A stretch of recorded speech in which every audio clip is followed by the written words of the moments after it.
Hi, and welcome to the Always Right podcast. I am Carissa DeLay, and this is. I'm not really frozen. I'm Jamie Vendera. I was going to say, you frozen? I do that to my students. They're like, "Are you Jamie all right?" Vendera, frozen in like, time. I'll be like, "I can't hear you." Oh my gosh, you're hilarious. That's funny. That's why you love me. Yes, this topic right now we're gonna talk about fiction. We're gonna talk about the making up stories and getting those like crazy things out of our heads that we think about, like, oh, that'd be a good story. Where anything that you can make up is a story, essentially. Good. Can I start? Yes, you may. Number one, the last episode on nonfiction, my brain was wanting to talk because you were like, make sure with every chapter you like you're tight on it, you don't overgo. And I was thinking about the story from the last episode before, where you're like, you read the author and he had a 30-page chapter, and it was a Halloween in one paragraph and Thanksgiving the next. Mm-hmm. And I was like, yeah, you have to make sure that you don't have a 30-page chapter 1, an 8-page chapter 2, and a 6-page chapter 7, or whatever it is. Yeah, that was the thing with that particular book, was the entire 30 pages was so many things happening from paragraph to paragraph, except for the sex scene. Yeah. The love scene, the sex scene, the buildup, the passion, the things that were happening literally were just way more descriptive than the rest of the book. Like, I didn't really feel like the characters were built to the point that I knew them, and then all of a sudden they're having sex. Well, maybe she was writing a nonfiction part in the book and she just didn't, and she just threw it in there. Or it was like, honestly, I'm really into this character development. Well, honestly, I mean, I haven't read anything else of hers because I have a hard time reading when I'm writing. So for me, it's because I don't want to filter in stuff for me. But I know you're different. But like, I just haven't been able to read. But at the same time, and I'm going to say this, I was kind of turned off by her writing because her writing buildup wasn't kind of my thing. Like, I wasn't getting into it. And I met her at an author thing, and she wasn't very nice. Mm. So I tried to be friendly with her. I bought her books. I shouted out on social media. Like, I tried to build that rapport. And then when I met her, she's like, "Oh yeah, I'm going to read your book." Girl, she never read my book. Yeah.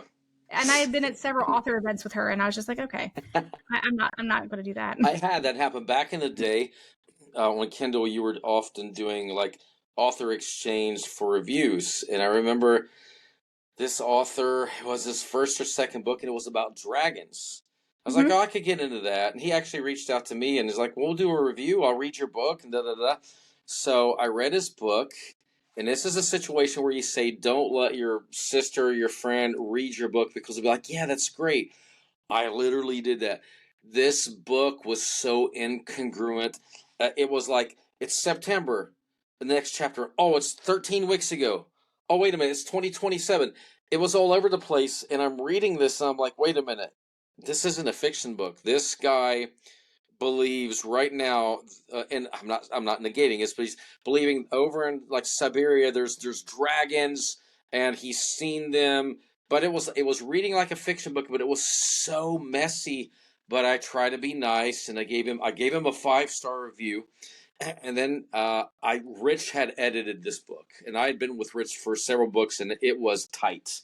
Can't remember which book it was, but I knew it was good. People were like, wow, this is some of the best writing he did. He gave it a 3. He's like, well, it's hard to believe, and it was too long, drawn out in chapter 2, and I didn't believe in the character, and blah, blah, blah. And I thought, okay, this guy is full of himself. And, me being petty at the time, this was for 12 years ago, I went back and changed this to a 3. Oh my gosh. But, yes, you have to be on point when you're telling a story. It's like watching a movie. For like I said before, I love getting on Netflix and binge watching a TV series or watching a movie series. To get inspired, yeah. Yeah, and I do. Like if I'm writing a fantasy book or a horror book like Flight 666, I'll go watch the craziest, grossest horror films out there as I'm writing, because Flight 66 is pretty. I should have put that book out because then you'd be like, I got to check it out. But then that inspires me, and I don't do it. I'm not plagiarizing. I never do that, but I need that creative juices flowing. It's like, all right, I'm excited now. Mm-hmm. What's my take on it? And then for me, it's like telling a story. Writing fiction is like sitting around the campfire. Jamie, tell us a story about aliens. all right, let me tell you about Phoenix Earth, and I start going. But I have a wild imagination, so Yeah, yeah. So that's so my problem. I have a wild imagination, but I have something in my brain that's like tries to like keep it real. Like it's weird. Like I try to push past the borders of reality, but sometimes my brain likes to say like, yes, we're going to push you past the borders of reality, but like we're going to make it realistic. I'm like, no, I dig that though. And you know how mhm, I come to terms with that. If that's the case, and if I'm doing it like on Earth, like for Kill Factor, literally, well, I called a friend of mine who was a ballistics expert, and he's into guns. He knows everything. I'm like, hey, I want my James Bond type character to be able to get a gun on the plane without being detected. And he's like, okay, we could do a polyfiber, and if you break it down and instead like this, he went through like an hour on the phone with me. I'm taking notes, and I write this whole scene just like that. And he read it. you know He's you're on a that's watch list now, right? Yes, I am. I am. So I'm not going to give it away, like the real truth on how we did it, because we did it. No, I'm teasing. But and then like when we're flying somewhere, like we're over in Europe, I'm like I get on Google Earth. Like if I land in Helsinki or something, I'm like, let me pull something up and see and type in some things and see the streets and if they're north, Mhm, south. If I go to this building, what streets I'd have to go down to, mhm, and that's what helps me make it realistic in that aspect. And I know mhm. you're talking more like you're trying to reel it in, so you're like, could this really happen? Well, I did that. So with this new book, which so my first two fiction, which I have out, Crystal Gate and Fort Rivers, a lot of things take place in like different locations where there's a like a magnetic triangle, like the vortexes. And so I do the same thing. Like I go online, see what those places look like if images are available. But sometimes those images aren't available and you have to kind of be a little bit more creative. But see, maybe you can get something close by, like see what the foliage looks like, see what the neighboring towns look like. Is it, more developed, or like, is it people living in like different types of houses? Um, so, you do a little research on that part. It makes it a little, when you're doing something that's more realistic fiction, but I mean, heck, fiction, you can do whatever you want. I mean, if you're doing like a like dystopian type thing, you can make houses out of whatever, like kind of like in the Hunger Games. You've got these different places or whatever, or in the what's the other one where they have like SpongeBob. no, Okay. it's funny. Something else. Anyways, it'll come to my brain. But yeah, when you're doing more unrealistic fiction, you can be as crazy as you want. Or not only use the word crazy, because you can be as creative as you want. You don't. I mean, because sometimes that takes people away from reality. Fantasy, take me away from reality. There's girls that I work with at the salon. Those girls are readers. Those girls read, read, read. But I tell them, like, I'm like, yeah, right. But at the same time, I'm like, hey, you may not like my books because my books are not fantasy. My books are not your genre. And so I don't expect them to like my stuff. You said something that you research, and if you don't find something, you make it up, and I totally agree. But that brought to mind, I won't say who it is. I have another fantasy author, and I love her. She's from Cleveland, very famous author, and she wrote the scene, and she was down on the Ohio River, and she comes, and it's in the future. Well, now times, because it was like 100 years ago. Now she's here, and they end up in Ironton, Ohio, which is right down the street from me, and they go to the courthouse, and she's talking about how they get into the courthouse and do this, and I'm like, wait a minute, no, that's not right. So I know she didn't research, and she could have done it in 5 minutes. I'm like, that's completely goofy. That's not it. That's not how that Mhm. building's set up. That's not the road to get there. And I'm like, that drove me nuts. But it's just fiction, Who Or you could cares? type into your psychic abilities, which, so in Crystal Gate and Four Rivers, I had two people tell me, have you been there? And I'm like, no. They're like, I swear you've been there. And the one was when they went to some of the ruins in South America. And my grandmother's sister, she's like, I swear you've been there. You literally, she's like, I've been there because her husband's a professor at UCLA and they've been there for some like projects. And she's like, I swear, I was reading this, I felt like you have been there. And I'm like, no, I've not been there. I didn't even really Google it. I think I watched an episode of Ghost Hunters, uh, and they were at a site nearby. I'm like, if that site looks like that, I wonder if this site looks like this. So I just kind of envisioned how it was in my head and just wrote it. And she's like, no, like even the pathway down, that's what it's like. I'm like, oh, I didn't know that. I just guessed, just figured it out. And then the first year my book was published, I went to Grove City, Ohio, did a show with my friend Sherry, and was selling my books.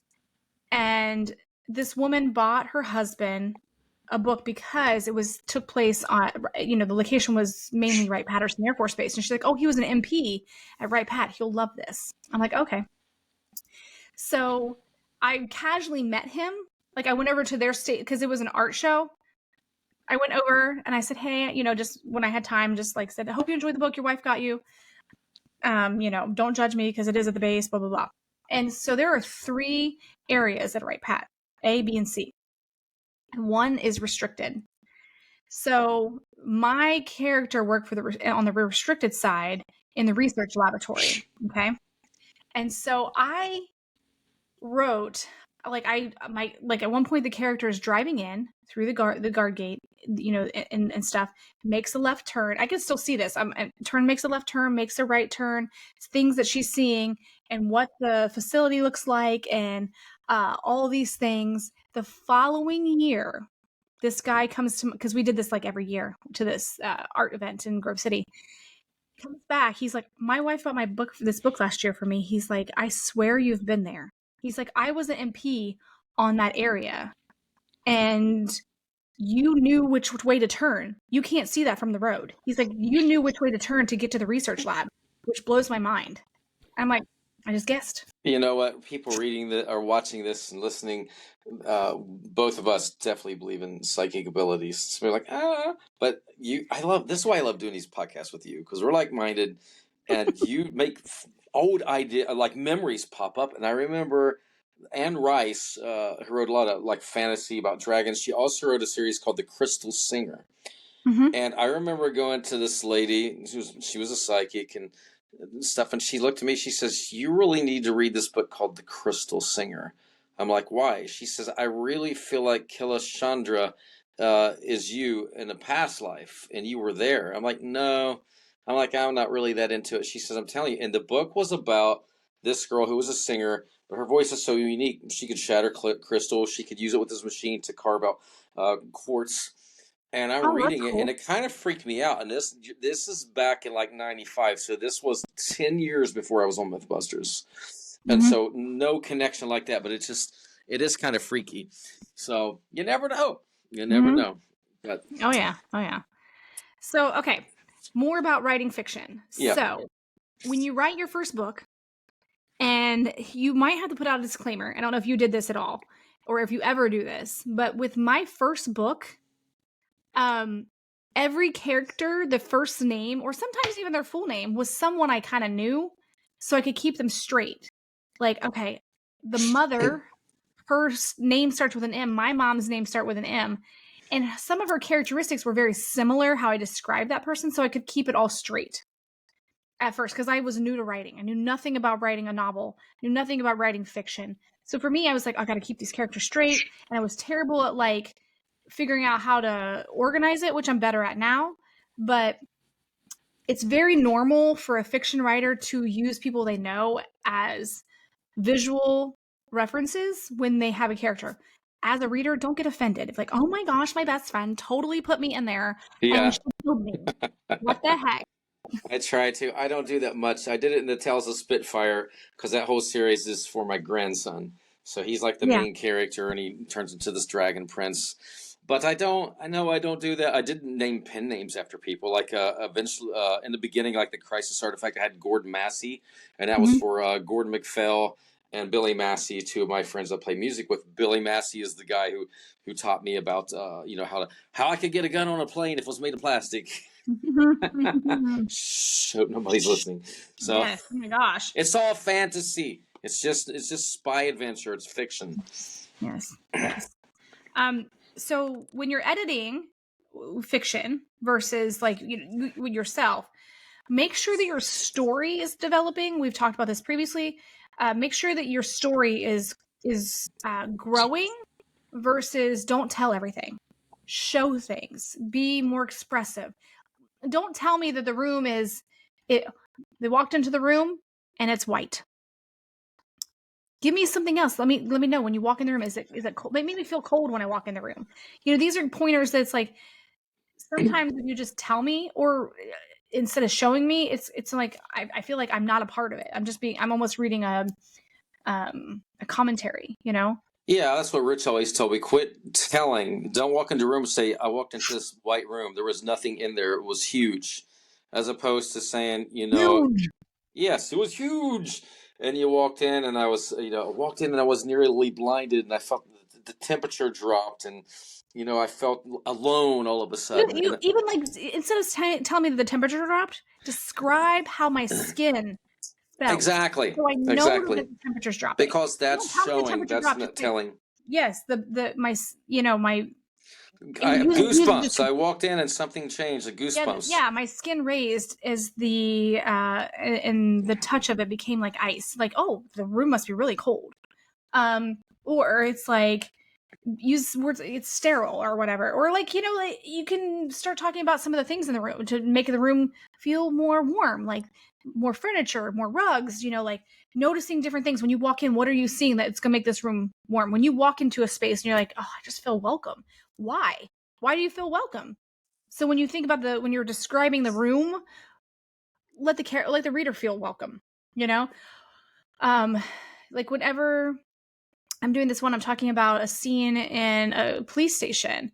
The idea from the scene is the main detective needs to get something from the dispatcher at the front desk, but she's busy, So the whole point of this is he's going up there. She's busy, not able to kind of focus on him. She's just handing him stuff, and something's going to get missed along the way that you don't realize, like, oh, it's because the room is busy, but you got to describe that the room is busy. There's lines, there's people talking, you don't just be like, oh, there's people talking, can't hear. No, have the person talking, have the person having create a tertiary story of a conversation, have them talk about cookie baking or something like that has nothing to do with the story.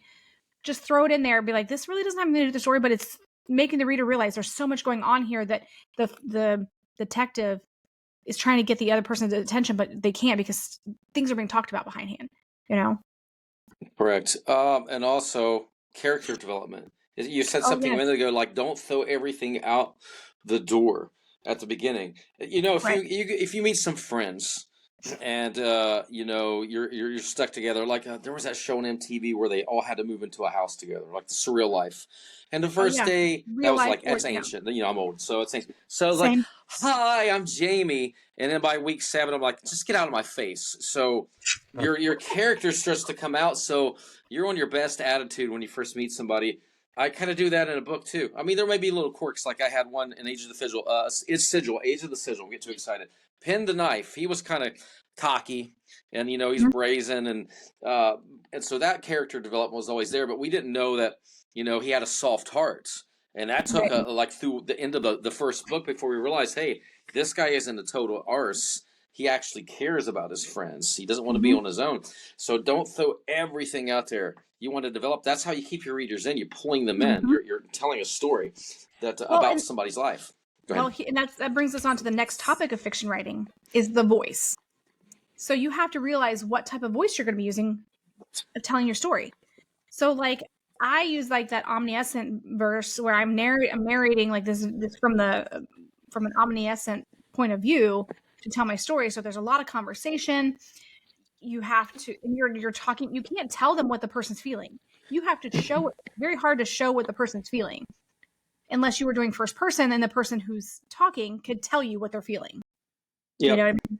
So one of the examples, like Twilight for the most part is written from Bella Swan's perspective, except for in certain parts of the book, once you get on and you change to Joseph's point, or not, oh my gosh, I'm going to get hate mail for saying Joseph and not Jacob, but I was always Edward, so whatever.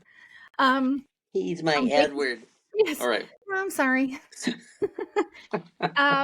Jacob's point of view, when she was unable, when Bella was not able to be speaking because she was like going through her having her vampire baby. So essentially it switched. but the author did a great job of switching that. So find your voice and stick to it. Some people have a skill that they can do multiple voices. That is something in itself, when you can write from a first person perspective and then switch it to omniscient. You can switch around, but that's very hard to do. And that's fine, but still keep continuity. I would hate to see somebody do a book series and the first one's this style and the next book's this style. That kind of throws me off. So I'm kind of like you. I'm a conversationalist. I do a lot of that dialogue going back and forth because honestly, writing the books, I think of movies and TV shows. So I'm like, how can I prep this if it would become a TV show? Why don't I already have the lines written that they have to say? And then of course in between, if I'm showing a scene, then that's what I'll use that for. But I stay in conversation pretty much. Well, yeah, and that's something that like in my newest book that I'm doing is, for the most part, it's omniscient. Like I'm sharing like the outward looking in on the storyline type thing, but there are parts where the character you're hearing what's in their head. I always put those in italics. I do too. Yep. I always put those in italics so you know that they're thinking this, like they're whispering this in their head, like what's going on. But when you're doing that and you're thinking, you got to put that out there as like, don't write it like you're describing, because at that point the person in their head isn't describing, they already see it. So you don't want to have them whispering like, oh, the chair is very tall and black and blah blah blah blah. You want, they already know the chair is black. Be like, oh my gosh, no one's sitting in the chair. Like you would be talking to yourself. You got to, now the person's talking to themselves in their head. They don't need to. So like if they're being scared, they're going to talk shorter in their head. If they're trying to, if it's a person that's trying to figure a situation out, they're going to talk themselves through it. So you think, how is this person going to be talking in their head? How would I talk this out in my head if I'm in this emotion? If I'm scared, I'm going to be short. Oh my gosh, what is that noise? Like you're going to have like shorter little tidbits versus someone. Absolutely. So that you're showing. And I don't like to tell. I'll do in prologue. I'll do a lot of prologues and epilogues where I do in italics, and those I do tell because I'm just setting the stage. So sometimes I'll come in the middle of an apocalyptic scene, and you may be like, "What? Where did this come from?" So I'll like give a little bit of backstory in the beginning or end of the book if I'm going to a second book in the series. This is I'm glad you said that because I'm actually going to add prologue and epilogue because there is epilogue is important when you're doing a series. But whether or not to write a prologue, like that is a good topic because I have stopped writing a prologue because the majority of the people that I talk to do not read it. Yeah. And the prologue has a vital part of the story. And if someone's not reading, like, oh, I didn't even know that. Well, you didn't read the prologue. I didn't know it's supposed to. It's not chapter. I've made my prologue now chapter 1. Well, mine's pretty much. I see where you're coming from, and I can see people skipping that. I don't know. I guess I'm just hooked on that, especially in sci-fi fantasy. I put that a lot. But prologues need love too. Yes, exactly. Don't skip those. Prologue lives matter. So some tips. We've talked about this before. The character sheet that you keep. I know people play Dungeons and Dragons, so they develop these characters and they have everything about them, what equipment they have, what their all of their characteristics. You got to do the same for your characters as you're developing these, so that this girl wears pink all the time, and this other girl, she'd never be caught dead in it. She wears black, and she's always got a knife stuck in her hair, to pin back her hair or something. These little things matter because you will forget, especially if you're writing a series, as you go on. So keep an extensive list. Well, and so I just pulled up the notes here, and for Canvas, my character personas, I have. So, for example, one of the reporters, her name is Megan. She's assertive but compassionate, but she sees detailed. So I have to, when I go in, I'm writing something that she's in the chapter, I'm gonna refer back. Like she's going to be like a strong-willed person, but deep down she's compassionate and caring, but she notices everything. She's like, okay, I noticed that this is here. But you don't have to be like, she sees details. It's like, she's like, well, did you not see that this happened? You can utilize different ways of showing that they see details, or like, I just wanted to bring this to your attention or whatever. Or I have like detective, the detective who's the main detective, he's got a brass tone, firm. He's old school, but he also has a faint limp in his right leg. You know what I mean? Oh, that's so bizarre. Yeah, I have a character that has a little bit of a limp. He likes to drink whiskey, because I was going to say he's wispy or raspy. Mhm. And he has this, but he always says, them bastages. Instead of Baxter, he's like, them Right. So you've got bastages. to keep notes that don't forget that that's what they're saying. Um, Exactly. and then if you have a character that you haven't revealed who they are yet, put mysterious character. So literally have it's called a mysterious texter. There's someone who keeps texting people, like, and you don't know who it is. You assume it's one person, but you don't know that yet because they're sending out these random text messages. And so give notes on that person. How do they text? What's their voice? What voice are they using? Are they speaking cryptically? Are they speaking whatever? Yeah, keep that list so you don't forget and they all don't sound like you. Because sometimes when you're writing, all your characters start to sound like you. So you're basically like all your personalities are in here, but they all sound like you. So you want to have a distinct separation of characters. And every once in a while, don't forget to remind the readers what your character looks like. Be like, oh, she Because they will stood forget. right. So in Crystal Gate, one of the chapters, my character was standing in the kitchen listening to different things and just caught the reflection of her hair, and she hadn't washed the blonde, and it's like kind of have like whatever, like it had a tinge of yellow where she hadn't washed her blonde hair in several days, type thing. Just reminding them, oh yeah, she's a blonde. You don't have to be like she is a blonde. No, she hasn't. She had like her blonde became like the brassiness began to show as she had not washed it in several days, type thing. No, I love that. You keep reaffirming that. I like characters of many attitudes, many races. Like Order of Five, I have 5 teens. One's a young white boy who he can't move his legs; he's in a wheelchair. And I Mm-hmm. have one girl's Asian. This one girl, she's almost goth. And then Kayshawn Kimball, he's African American, very thin. And here's the thing that I do too. Kayshawn Kimball for me, I seen the updated Karate Kid with Will Smith, Jaden Smith. Mm-hmm. I loved his look. I loved the dreads he had in his hair, and literally, I kind of based that character off of him. Of course, he was older. He was like 16, in my thing. So I do. I when I'm writing a story, I have to see them in my mind because I'm watching that Same. movie in my mind. So I have to keep on point for that. Which you made a good point is also remember, and sometimes if you are like a white writer and you do not describe any of your characters as white, but you decide to describe the Asian one and the African American one and the other one, why? Why would you assume everybody thinks that everybody's white? You got to remember, if you're Exactly. describing one as their image of their skin tone, don't be like they're a black person. There are other ways to describe someone's skin color than saying black or white.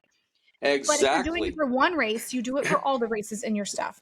Make sure everybody knows that the one person is their skin is a little bit paler, or maybe they have a little yellow tone, or maybe they're like they have the chocolate ebony, or whatever. Like That's the same find thing. ways. Like even in the Order of Five, Vicky Stone, who like the goth girl, she is so light complected that she could probably burn in 10 seconds in the sun. And I talk about like her milky skin, or like I got a sunburn or this, and then and I actually have, because I relate to movies. I have a character in there because I was Team Jacob that has actually looks Native American. Sorry. Yeah, I Team liked them Jacob. both. I liked them both. But Well, I like them both, hey, but well, you know what? Now we can. This is another Jamie versus Carissa thing we could do. mm-hmm. So, Yeah, yeah. so speaking of teams, you said an episode or two ago, and I know you don't believe this because you write in multiple genres now that Mm-hmm. you're doing Canvas, but you had said, I forget how you worded it, like, I don't know if you said stay. I don't think you said stay in your lane or write in one genre, but you said something like maybe it's hard to cross and do different genres. And I can see we could probably do a full episode on that because Crossing. Yeah. yeah, because you like Stephen King, and when he's written something that's not horror, he's used a pen name. We used a bunch of pen names because I was writing in sci-fi, space novellas, horror, Mm-hmm. mafia, and then I went and my partner's like, nobody's going to believe you're doing all this, and that's not how it's supposed to be. Of course, this was 10 years ago. It's like if you're a horror writer, don't be writing romance. Mm-hmm. It says who? Says who? Right? But Yeah, with I that agree. I said, agree.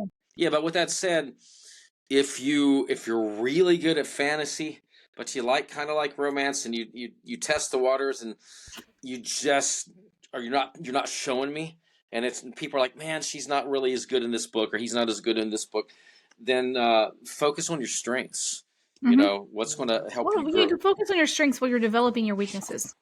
Exactly. You can keep writing, and then you're like, Mhm. okay, I can see how I can use some of my fantasy writing over here in my romance novel. And so that's another thing is like when you're like, so for me, I am typically a UFO paranormal. I like that, sci-fi reality type stuff, like mixing the devil with, a treasure find type thing, like the first that's typically my wheelhouse. However, my oldest gave me this idea of writing a serial killer book, and I'm like, oh, that's a great storyline. And so I had to do research. But the thing is, though, I feel like this is going to be a better part of my writing because of learning how I wrote the other one. I have learned how to organize this one, but I've also done a little bit more research on what true crimes. Like I loved listening to like the True Crime Garage or whatever, the crime garage that's based in Ohio. Their podcast, I started listening. That's how I kind of listened to podcasts, Morbid, listening to different types of podcasts that talk about those types of things so I can get a feel for crimes and what people see. And when I say see, when there's a podcast, you're getting opinions based on what they're talking about. So if it's a true crime podcast, they're sharing like this is what's always happening with true crime. This is always what's happening with serial killers. So watching serial killer things, like what are serial killers known for? So I kind of had to dive into that, like go down that rabbit hole. But as far as putting it into fiction, I had to reorient that I'm not elaborating on any kind of ghostly feelings, any kind of like sci-fi type stuff. So I had to kind of restrain. There's nothing eerie about my book that has to do with anything paranormal. I had to stay in a different lane. I had to kind of create those boundaries so I wasn't taking off like, oh, it's a serial killer novel, but she's also like filtered this in because I didn't want that. So I have to remind myself what lane I'm in. However, with that said, as I wrote this, it brought me to what we talked about, writing another nonfiction book on my aunt's murder.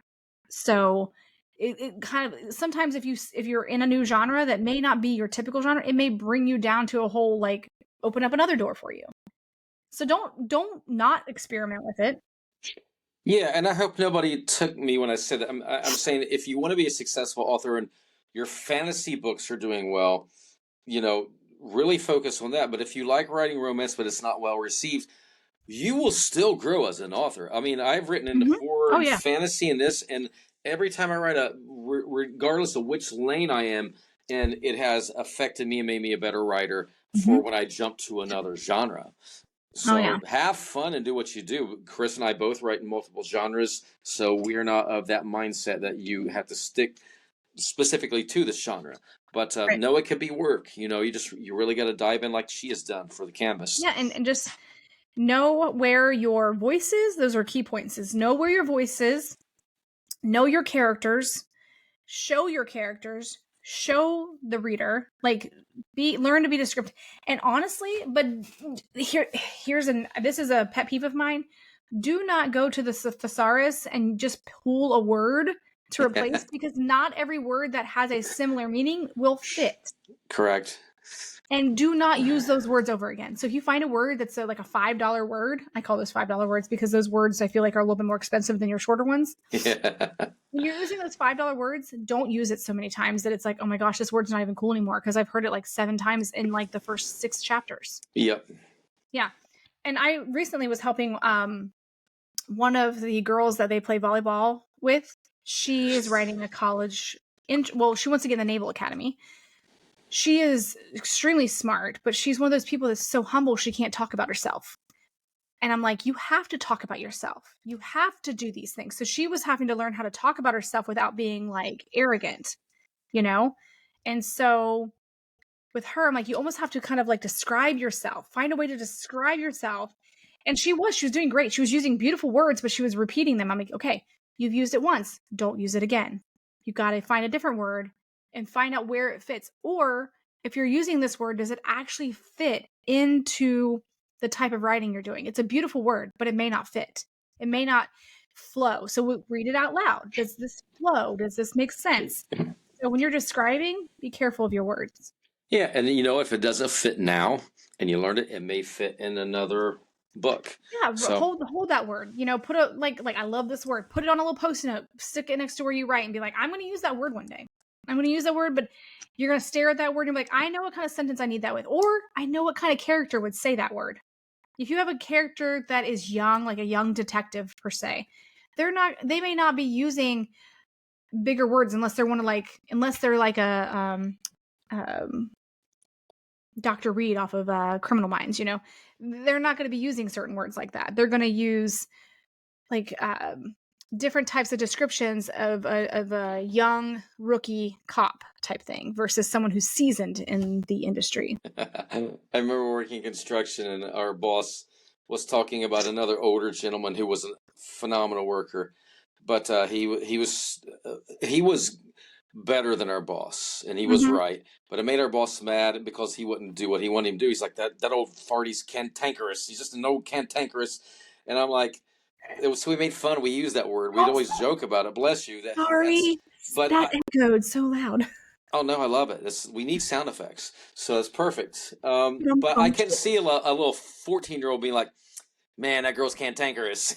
She's so you got to look at how it does fit your character for sure. Well, yeah, yeah. Because wow, with this, I can't even see, man. I can't even. It's been almost 40 minutes. I can't believe we're flowing. It's just I feel like we just started. So this is just scratching the surface on how to write fiction. We'll have more episodes coming along that really dive in deep to character development, scene development, and anything. And feel free. So these are just the basics. We're starting out with the basics, and then we have a ton of episodes that are going more specific into that voice. How to develop that voice more into like like when you're struggling on a name, ways that you can just move past that. When you have writer's block, of course. And then whenever you are, you were so slow. I waited for your face. I know. Like, wait, what? Yeah, it was like, what did she just say? Oh, okay. All right, it's on. I had to move past the squirrels for that to echo.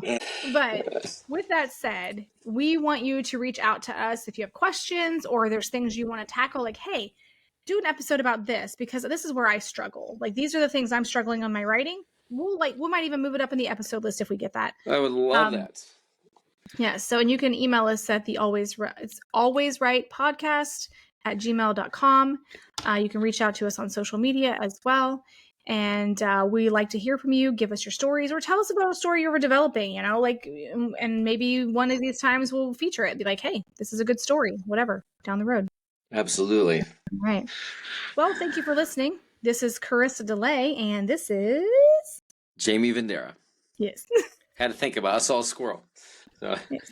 All right. I'm using that squirrel too much. Everyone's going to be like, he uses a squirrel every time. We should probably you should probably write a book about your squirrel. Yeah. The Adventures of Jamie's Squirrel. Don't give me ideas. All right. Until next time, thank you for listening. See ya.